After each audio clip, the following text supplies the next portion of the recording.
welcome to Will Rogers State Historic Park. I'm your interpreter Callista, and I'm here with another episode of Actual Artifacts. I'm standing right next to one of the actual artifacts that we have here in the rancho.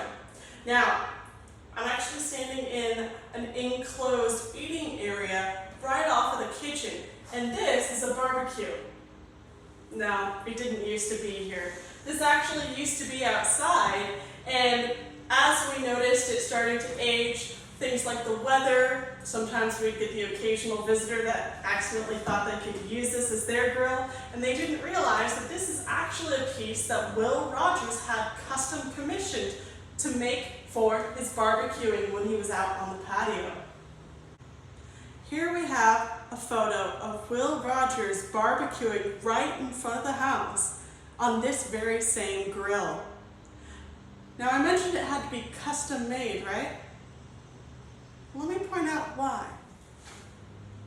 Back in the late 1920s and 30s, a new technology was coming out that's going to revolutionize barbecues. Guess what? It's something that we use every time we barbecue nowadays. That's right, it's charcoal briquettes. Oh, it's hot. No. Charcoal briquettes first started coming onto the market in the late 1920s and early 30s. Now this is specifically designed to use charcoal briquettes instead of wood. And charcoal briquettes are basically pieces of wood that have been shredded out very fine and dried and then pressed together. The benefit of that is that it smokes less and it's easier to light because wood has a much higher amount of water than charcoal briquettes.